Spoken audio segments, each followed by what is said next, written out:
የፋኖ ኃይሎች በአገዛዙ ሰራዊት ላይ በፈጸሙት ድንገተኛ የደፈጣ ጥቃት ታላቅ ድል መቀዳጀታቸው ተሰምተዋል። በጥቃቱ የአገዛዙ ሰራዊት ወታደራዊ ተሽከርካሪ ከጥቅም ውጭ መሆኑን ተገልጿል። ይህ የሆነው በየትኛው ግንባር ነው የሚለውን በምናስደመጥበት ዜናችን የአገዛዙ ኮማንዶ ጦር ሙሉ በሙሉ እየፈረሰ መሆኑን የሚገልጹ መረጃዎችም በቀዳሚነት ተካተዋል። በባህር ዳር የሚገኙ የብልጽግናው ባለስልጣናት አንድ ቀበሌ የሚሸፍን ቦታ መመዝበራቸው ተሰማ። የከተማ አስተዳደሩ በማህበራት ያደራጃቸው ወጣቶች ስማቸው ተሰርዞ በሚሊሻ ኃይሎችና በከተማዋ አመራር የቅርብ ቤተሰቦች ተተክቶ መገኘቱም ተገልጿል። የከተማዋ ነዋሪዎች ያቀረቡትን ቅሬታ ያካተተው ሌላኛው ዜናችን አብራችሁን ስትቆዩ የምትሰሙት ይሆናል። በመፍረስና በመቀጠል መካከል ያለው የሀገራዊ ምክክር ኮሚሽኑ ውጥረትና ውድቀት ላይ ያለው የብልጽግና ኮሚሽን የአገዛዙን የስልጣን ዘመን ለማራዘምና የወረራ ፍላጎቶችን እውቅና ለመስጠት ተቋቁሟል በሚል ትችት የሚሰነዘርበት የሀገራዊ ምክክር ኮሚሽን በከፍተኛ ውጥረትና በውስጥ ተቃውሞ ታንቆ የአንድ ወር የስራ ግምገማ ማካሄዱ ተገልጿል። ጉባኤው ከተጀመረበት ጊዜ አንስቶ የገለልተኝነት እጥረት፣ የሀሳብ ጭቆናና የማስፈራራት ድርጊቶች እንደበዙበት የሚነገርለት ይህ ምክክር በአሁኑ ወቅት የከፍተኛ ተቃውሞና የአጀንዳ ጥልፊያ መድረክ ሆኗል። ተሳታፊዎቹ ሂደቱን በመቃወም አዳራሹን ለቀው እየወጡና ከምክክሩ ጨርሰው እንደሚወጡ እያስጠነቀቁ በሚገኙበት በዚህ ወቅት ኮሚሽኑ በከፍተኛ ተቃውሞ ማዕበል ውስጥ ሆኖ ቀጥሏል። ከዚሁ ጋር ተያይዞ ከአዲስ አበባ የወጡ መረጃዎችም ሰዓቱን ጠብቀው በዜናችን ይደመጣሉ። ወንጀል ፈጽሞ እውነትን መቅበር። የብልጽግና አዲስ የግፍ ዛቻና ምዕራፍ በአበሽጌ ወረዳ 3 ንጹሐን የአማራ ወጣቶችን በማንነታቸው ብቻ በአደባባይ የገደለው የብልጽግናው ስርዓት አሁን ደግሞ እውነቱን ለመሸፈን በሟች ቤተሰቦች ላይ ከባድ ዛቻ፣ እገታና የማባበያ ሴራ መዘርጋቱ ተጋለጠ። በግፍ የተገደሉትን ወጣቶች ቤተሰቦች መንግስት አልገደላቸውም ብለው እንዲክዱ በመሬትና በገንዘብ እያባበለ የሚገኘው አገዛዙ ይህ ካልሆነ ግን ትጠፋላችሁ በሚል የደህንነት ስጋት ደቅኖባቸዋል ተብሏል። በሱዳንና በኢትዮጵያ አዋሳኝ አካባቢዎች በተቀሰቀሰ ግጭት የህወሓት ቅጥረኛ ተዋጊዎችና የአልቡራን ጦር አጣብቂኝ ውስጥ መግባታቸው ተሰምተዋል። ዋና አመራሩም ተገድለዋል። ውጊያውም እንደቀጠለ መሆኑ ተገልጿል። ሰላም ጤና ስጥልን። በዓለም ዙሪያ የምትገኙ የጣና ሳተላይት ቴሌቪዥን ተከታታዮች ለነሐሴ 7 ያዘጋጀናቸው ወቅታዊና ያልተሰሙ መረጃዎች ከዚህ ሰዓት ጀምረው ወደ እናንተ ይቀርባሉ። አብራችሁን ቆዩ።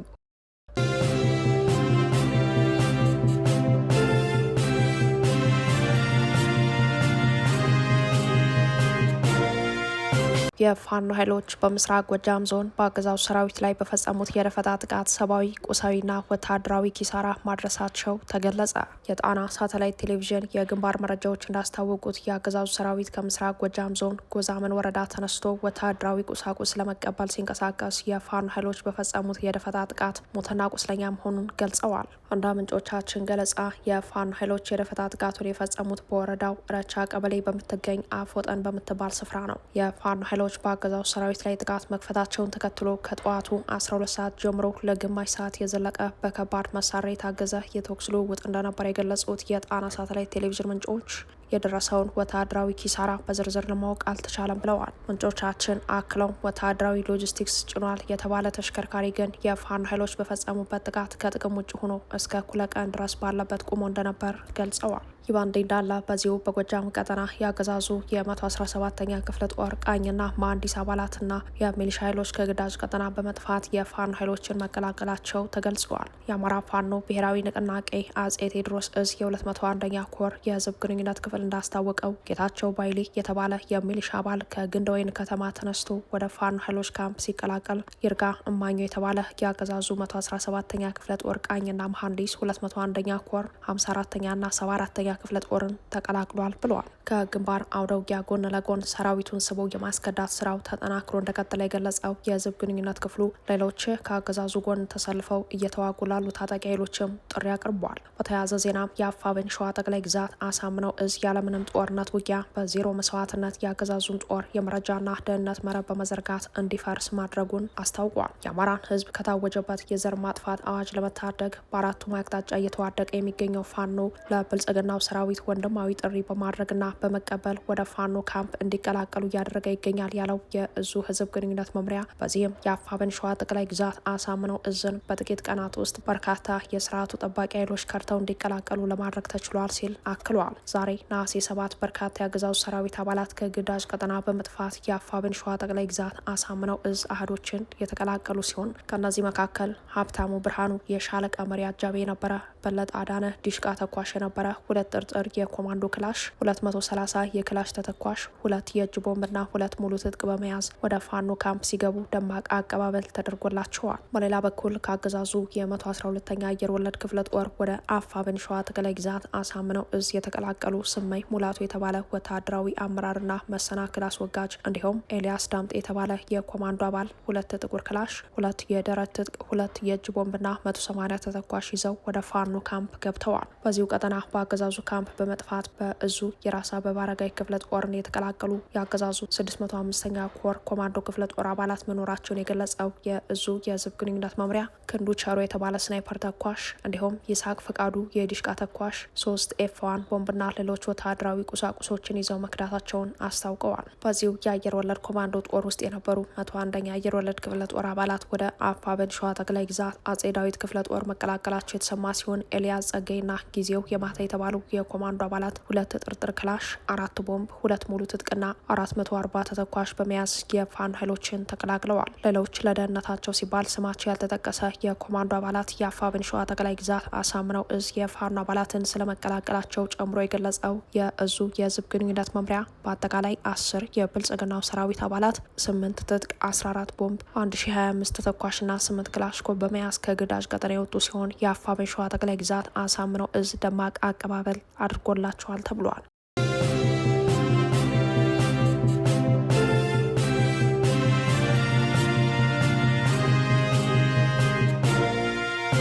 አንድ መካከለኛ ቀበሌ ተሰርቋል። ነዋሪዎች የብልጽግናው ባለስልጣናት በባህር ዳር ከተማ ለመኖሪያ ቤት መስሪያ ማህበር የተደራጁ ወጣቶችን በማስወጣት በምትኩ የከተማ አስተዳደሩን አመራሮች አካተው መገኘታቸው ተገለጸ። የጣና ሳተላይት ቴሌቪዥን ምንጮች እንደገለጹት በባህር ዳር ከተማ አስተዳደር በቤት ህብረት ስራ ማህበር የተደራጁ 789 ማህበራት በዛሬው ዕለት የዕጣ ማውጣት ፕሮግራም ተካሂዷል። እንደ ምንጮቻችን ገለጻ ከእነዚህ ውስጥ 10% የሚሆኑት የከተማ አስተዳደሩ የብልጽግና የክፍለ ከተማ አመራሮችና የሚሊሻ ኃይሎች ሲሆኑ የከተማዋ ከፍተኛ አመራሮች ደግሞ በ116 ማህበር ስም የተደራጁ ቦታዎችን ለመመዝበር አሰራር ማዘጋጀታቸውን አስታውቀዋል። ዛሬ ነሐሴ 7 ጠዋት በክልል ምክር ቤት አዳራሽ የሁሉም ማህበራት ተወካዮች በተገኙበት የሳይትና የብሎክ እጣ በወጣበት ወቅት ሁሉም የቤት ማህበራት በፍትሐዊነትና በእኩልነት ሳይሆን እጣ ከሚያወጡት መካከል አብዛኞቹ ከዚህ በፊት ያልተደራጁ የብልጽግና አመራሮች ከመሆናቸው ባሻገር 116 የሚሆኑ የእጩ ማህበራትን ቁጥር በመጨመር 905 ማህበራት ከህግና ከመሬት አስተዳደር አሰራር ውጪ ተከናውኗል ተብሏል። ምንጮች ለጣና ሳተላይት ቴሌቪዥን እንደገለጹት ከእነዚህ መካከል በከተማው ከንቲባ በሆኑት በአቶ ጎሹ እንዳላማውና ከፍተኛ የክልል አመራሮች በጋራ የተደራጁበት ሰላም ለሁሉም እናየን በሚል ስያሜ የተደራጀው የቤት ማህበር የሚገኝበት ሲሆን የከተማዋ የብልጽግና ፓርቲ አመራሮች፣ የከተማው መሬት መምሪያ ኃላፊዋ፣ የጸጥታ አመራሮች፣ የመረጃና ደህንነት ኃላፊዎች እንዲሁም የፍትህ ተቋማት ኃላፊዎች በአንድ ላይ ሆነው የተደራጁበት ደግሞ ወደብና አጉማስ በሚል መጠሪያ ስም ተመዝግበው ቀርበዋል ያሉት እንደ ምንጮቻችን ገለጻ እነዚህ 2 እጩ የቤት ማህበራት በእጣው ማውጣት ስነ ስርዓት ወቅት እጣ እንዳያወጡ ስማቸው እንዲዘለልና ማህበሮቹና ለአመራሮቹ ከፍተኛ ቅርበት ያላቸው ሌሎች ወዳጅ ግለሰቦች የተደራጁበት ማህበርን ጨምሮ ከተመረጡ 4 ሳይቶች ያለምንም እጣ እንዲወስዱ የተደረገ ሲሆን በዚህም በከተማዋ አዲስ ዓለም ቀበሌ በቆሽ ምዕራብ አቅጣጫ በሚገኘው ሳይት እንዲሁም በከተማዋ አባይ ማዶ አካባቢ ወረብ ቆላ ጽዮን ሳይት፣ መኮድ ሳይትና ቀበሌ 13 ዘጌ መገንጠያ ኢምፓክት ሪል ስቴት ሰልቸል ሚካኤል አካባቢ የሚገኙ ሳይቶች በከተማዋ ከንቲባ በአቶ ጎሹ እንዳላማውና በስሩ ላለው ቡድን ብቻ እንዲመራ መደረጉ ተረጋግጧል። በተለይ ቀበሌ 13 ዘጌ መገንጠያ ኢምፓክት ሪል ስቴት ሰልቸል ሚካኤል አካባቢ ያለውን ቦታ ያለምንም እጣ በከተማ አስተዳደሩ አመራሮች ምክር ብቻ እንዲከፋፈል እንደተወሰነ የገለጹት ምንጮች በከተማ አስተዳደሩ የመሬት መምሪያ ኃላፊ ወይዘሮ መልካም ስራ ካሳውና በአቶ ጎሹ እንዳላማው መሪነት ለምዝበራ ተጋልጧል ተብሏል። በሌላ በኩል መስፈርቱን ሳያሟሉ ህጋዊ ትዳር ያላቸው ትዳር የላቸውም በሚል ከተማ ውስጥ ሳይኖሩ እንደኖሩ ተደርገው በሪፖርት የተካተቱና ሌሎች በቤት ማህበራት የተደራጁ የከተማ አስተዳደሩ የአመራርና የጥቅም ትስስር ቡድን በህጋዊ ማህበራት ውስጥ መካተታቸው የተገለጸ ሲሆን በከተማዋ ማህበር የተደራጀውና የቤት መስሪያ ቦታ ለማግኘት በዝግጅት ላይ የነበሩ ወጣቶች ደግሞ ስማቸው ከማህበሩ ተሰርዞ መገኘቱ ተገልጿል። ብልጽግናው በአማራ ህዝብ ላይ ለ3 ዓመታት የተሻገረ ጦርነት እያደረገ በሚገኝበት በዚህ ወቅት በሁሉም የአማራ ክልል ከተሞች የሚገኙ የብልጽግና ባለስልጣናት የተደራጀ የመሬት ዝርፊያና ሌሎች የህዝብ በጀቶችን እያሸሹ በአዲስ አበባና ሌሎች ከተሞች ቤተሰቦቻቸውን እንዳስቀመጡበት ተደጋጋሚ ተገልጿል። የዚህ ጥቅም ተጋሪ የሆኑት የብልጽግናው ጄኔራሎች አመራሮች በበኩላቸው በሁሉም የክልል አካባቢዎች ለግዳጅ በሚያቀኑበት ወቅት ሰፋፊ የከተማ ቦታዎችን እየተቀበሉ እንደሚሸጡ ከዚህ በፊት መዘገባችን ይታወሳል። ዛሬ ጠዋት በባህር ዳር ከተማ በተደረገው የዕጣ ማውጣት ስነስርዓት በተደራጁበት ማህበር በኩል ስማቸውን ሲጠባበቁ የነበሩ ወጣቶች ከማህበሩ ውጭ መደረጋቸውን ሲነገራቸው ጥያቄ ማቅረባቸውን የገለጹት አንድ የጣና ሳተላይት የመረጃ ምንጭ ከብልጽግና አመራሮች በኩል የተሰጠው ምላሽ በአሁኑ ዙር ቅድሚያ የሰጠነው ለሰላም አስከባሪ ኃይላችንና ለመንግስት ሰራተኞች ነው የሚል እንደሆነ አስታውቀዋል። የብልጽግና አመራሮች ይህንን ይበሉ እንጂ በማህበሩ ውስጥ የተካተቱም ሆነ ከተጨማሪው 116 ማህበር ውስጥ የሚሊሻ አመራሮችና የክፍለ ከተማ አመራሮች እንጂ መደበኛ የመንግስት ሰራተኞች እንደሌሉ ተረጋግጠዋል። የከተማ ነዋሪዎች እንደገለጹት በከተማ አስተዳደሩ ከፍተኛ አመራሮች በ4 ሳይቶች የተመዘበረው የመሬት ስፋት አንድ መካከለኛ ቀበሌ የሚሸፍን ነው ተብሏል።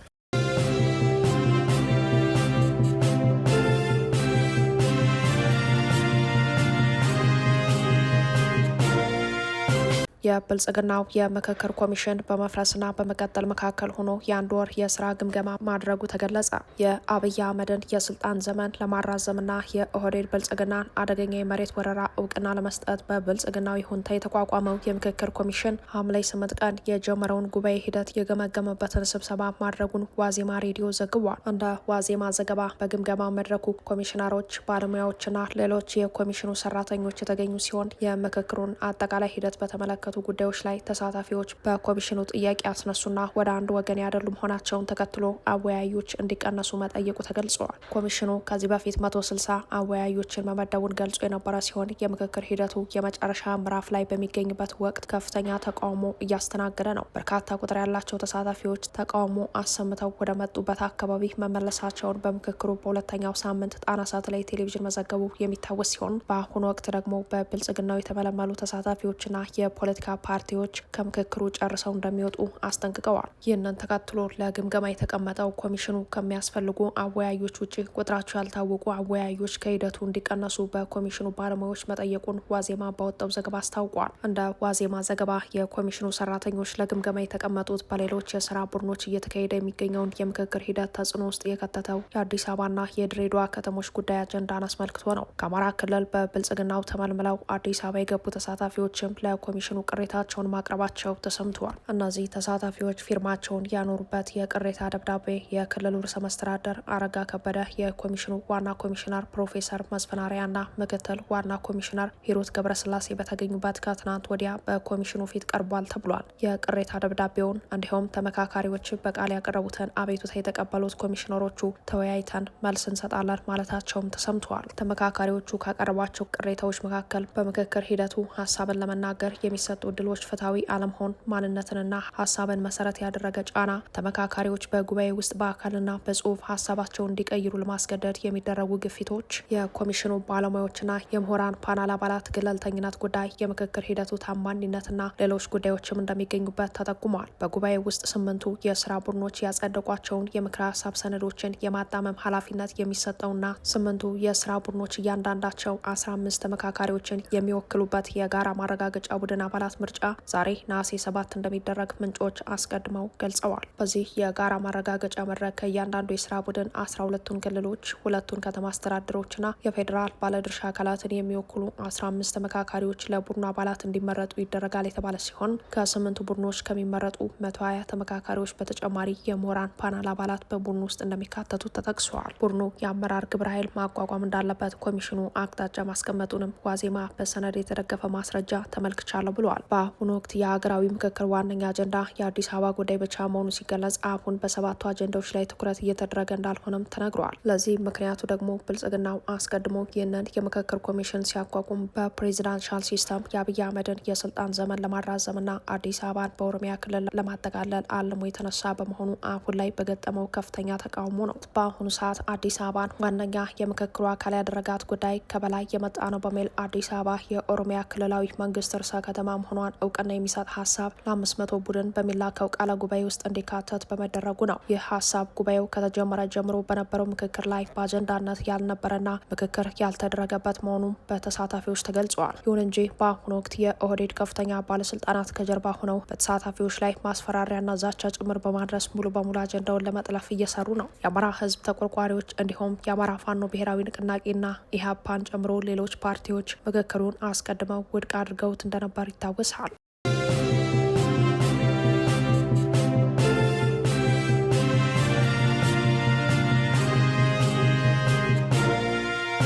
ልጆቻችንን መንግስት አልገደላቸውም በሉ ብልጽግና። በአማራ ህዝብ ላይ የተራዘመ ጦርነት የከፈተው የብልጽግናው ስርዓት ይህም አልበቃ ብሎ አማራነትን በየጎዳናው የመግደያ ኮድ በማድረግ በርካታ ወጣቶችን በግፍ ህይወታቸውን እየነጠቀ የቀጠለ ሲሆን በቅርቡ በአበሽጌ ወረዳ ውስጥ ፋኖ ናቸው በማለት የተገደሉት 3 ወጣቶች ፍትህ በማግኘት ፈንታ ቤተሰቦቻቸው ግድያውን አስተባብሎ የሚል ጫና እየደረሰባቸው መሆኑ ተገልጸዋል። የብልጽግናው ስርዓት ይህንን ድርጊት ከፈጸመ በኋላ ከፍተኛ የህዝብ ቁጣ መቀስቀሱ ተከትሎ ለሟች ቤተሰቦች የሞቱበትን ምክንያት አናውቅም፣ የመንግስት አካላት አልገደሏቸውም በሉ፣ ይህንን ካላደረጋችሁ ግን ድርጊቱ በተፈጸመበት አበሽጌ ወረዳ ያሉ የጸጥታ አመራሮች ከታሰሩ እናንተም ትጠፋላችሁ በማለት ቀጥተኛ የሆነ ከባድ ዛቻ እያቀረቡባቸው እንደሆነ መሰረት ሚዲያ ዘግቧል። የብልጽግናው ስርዓት ጭስን በስፌት የመሸፈን ስልት አሁንም በቀጠለበት እውነቱና የደረሰውን በደል ለመላው ኢትዮጵያውያን ግልጽ ሆኖ እያለ በሟች ቤተሰቦች ላይ ተጨማሪ ግፍ እየፈጸመ መሆኑ ተጋልጧል። በጉዳዩ ላይ መረጃውን ያጠናቀረው መሰረት ሚዲያ እንደዘገበው ተመስገን ጌታቸው፣ ይታገሱ አሰግደውና ግዛው ግርማዬ በተባሉ 3 ወጣቶች ላይ በማዕከላዊ ኢትዮጵያ በጉራጌ ዞን አበሽጌ ወረዳ ላይ ግድያ የፈጸሙ የመንግስት ኃይሎች አሁን ደግሞ ቤተሰቦቻቸውን በገንዘብ በሽምግልናና በመሬት እያባበሉ እንዲሁም አልፎ ተርፎ እያስፈራሩ መሆኑ ታውቋል ሲል ገልጸዋል። ገዳዮች አሁንም የሟች ቤተሰቦችን በገንዘብ በሽምግልና እንዲሁም በመሬት ስጦታ እያባበሉ ይገኛሉ የተባለ ሲሆን ከዚህም በተጨማሪ ጥፋተኞቹ በህግ ከተጠየቁ በህይወት መኖር እንደማይችሉ ቤተሰቦችን እያስፈራሯቸው ነው በማለት አንድ ስሜ አይጠቀስ ያሉና ድርጊቱ ሲፈጸም ዝም ብሎ መመልከት ህሊኔ አልፈቀደም ያሉ የአካባቢው የመንግስት ባለስልጣን ነግረውኛል ብለዋል። በተለይ ለሟች ቤተሰቦች የሞቱበትን ምክንያት አናውቅም ካሉ ከፍተኛ የመሬትና የገንዘብ ካሳ እንደሚከፈላቸው የተገለጸ ሲሆን ይህንን ካላደረጉ ግን ከፍተኛ የደህንነት ስጋት እንደሚገጥማቸው ተነግሯቸዋል ተብሏል። ሌሎች የመረጃ ምንጮች በበኩላቸው ድርጊቱ እጅግ ዘግናኝ እንደነበር ገልጸው ንጹሐን ዜጎች ከብዙ ተሳፋሪዎች መሀል ከመኪና ከወረዱ በኋላ በአደባባይ ህይወታቸውን ሲነጠቁ የተመለከቱ ብዙዎች ቢሆንም አሁን ግን ይህንን እውነት ቤተሰቦቻቸው እንዲከዱ መገደዳቸው የስርዓቱን አስከፊነት ያሳያል ብለዋል። አንድ የአካባቢው ነዋሪ እንደተናገሩት ገዳዮቹ የሟቾቹን አስክሬን ወደ ትውልድ ቀያቸው ዳኖ ቀበሌ ወስደው በመጣል ማንም ሰው አስክሬናቸውን እንዳያነሳና እንዳይቀብር ጥብቅ ክልከላ ጥለው ነበር በማለት ቃላቸውን ሰጥተዋል። በማህበራዊ ሚዲያ ከተነሳው የህዝብ ቁጣ ጋር ተያይዞ የማዕከላዊ ኢትዮጵያ ክልል ሰላምና ጸጥታ ቢሮ ድርጊቱን አስመልክቶ በዛሬው ዕለት ማብራሪያ ሰጥተዋል። የቢሮ ኃላፊ አቶ ተመስገን ካሳ በሰጡት ጋዜጣዊ መግለጫ በጉራጌ ዞን አበሽጌ ወረዳ ዋልጋና ዳርጌ አካባቢ ከተለያዩ ጽንፈኛ ቡድኖች ጋር በመቀናጀት ጫካ የገቡና ራሳቸውን ቀስ በቀስ ፋኖ እያሉ የሚጠሩ ሽፍታዎች አሉ ሲሉ የከሰሱ ሲሆን እነዚህ አካላት በኦሮምኛ ከምባታኛና በሌሎች ቋንቋ ተናጋሪዎች ላይ ብሔር ተኮር ጥቃት ሲፈጽሙ ነበር ሲሉ ከሰዋል። መንግስት እነዚህን ቡድኖች ከድርጊታቸው እንዲታቀቡ ከህብረተሰቡ ጋር ውይይት ማድረጉንና የሰላም አማራጭ አቅርቦ ነበር ያለው የጸጥታ ቢሮ አማራጩን የተቀበሉት የተሃድሶ ስልጠና ተሰጥቷቸው ወደ ህዝቡ እንዲቀላቀሉ ሲደረግ መንግስት ያቀረበውን የሰላም አማራጭ አንቀበልም ባሉትና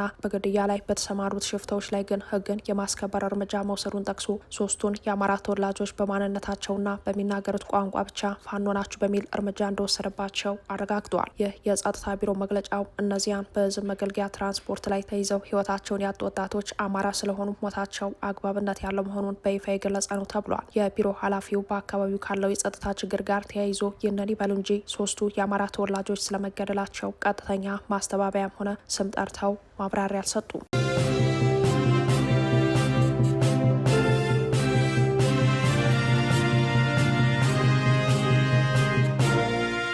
በምዕራብ ኢትዮጵያ አዋሳኝ አካባቢዎች በተቀሰቀሰ አዲስ ውጊያ የአልቡራን ጦር በጄኔራል ሀምዳን ዳጋሎ ሰራዊት ከበባ ውስጥ መግባቱ ተገለጸ። የፈጥኖ ደራሽ ኃይሉ ትናንት ጀምሮ እየወሰደ ባለው አዲስ የማጥቃት እርምጃ በሜጀር ጄኔራል እስማኤል አልጣይብ የሚመራውና 4ኛው ክፍለ ጦር በቅጥረኝነት ከሚዋጉት የህወሓት አርሚ 70 አባላት ጋር ከበባ ውስጥ መግባታቸው ተሰምተዋል። በኩርሙክና ቃይሳን ከባድ ውጊያ እየተደረገ መሆኑን የገለጹት የአካባቢው የመረጃ ምንጮች በጄኔራል አብዱልፈታህ አልቡርሃን የሚመራው የሱዳን መደበኛ ጦር ከህወሓት አርሚ 7 ታጣቂዎች ጋር በመሆን ተቆጣጥሮት የነበረውን ኩርሙክ ከተማን ለቆ በአሁኑ ወቅት በከበባ ውስጥ መሆኑ ተሰምተዋል። የሱዳን ፈጣን ደጋፊ ኃይሎችና የሱዳን ህዝቦች ነጻነት ንቅናቄ በጋራ ባካሄዱት በተባለው መጠነ ሰፊ መልሶ ማጥቃት በኩርሙክ የሚገኘውን የሱዳን ጦርና የህወሓት ቅጥረኛ አጋሮቹን ሙሉ በሙሉ ከበባ ውስጥ ማስገባታቸው ተገልጿል። የሱዳን መገናኛ ብዙሃን እንደዘገቡት ይህ ከበባ በቀጠና ያለውን ወታደራዊ ሁነቶች የሚቀይር ነው ተብሏል። የአርኤስኤፍ ታጣቂዎች በበኩላቸው በብሉ ናይል ግዛት የሚገኘውን ስትራቴጂ ስትራቴጂካዊ የቃይሳን ከተማ መቆጣጠራቸውን አስታውቀዋል። ታጣቂዎቹ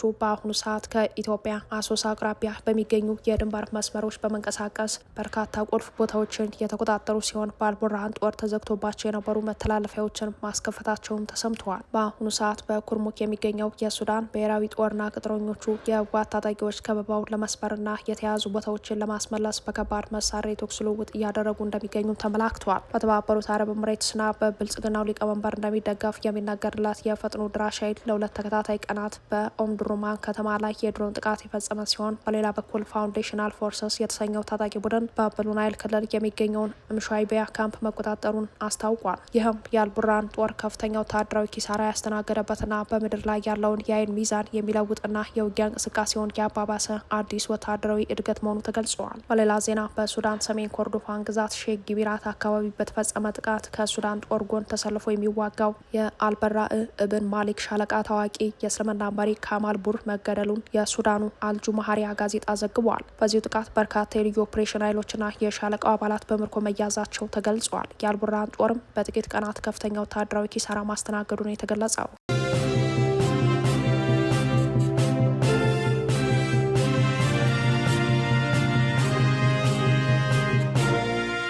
ከጣና ሳተላይት ቴሌቪዥን የዛሬ ዜናችን በዚህ ያበቃ። ሰብስክራይብ፣ ላይክ፣ ሼር በማድረግ የቻናላችን ቤተሰብ ይሁኑ። አብራችሁን ስለነበራችሁ እናመሰግናለን። ጤና ይስጥልን።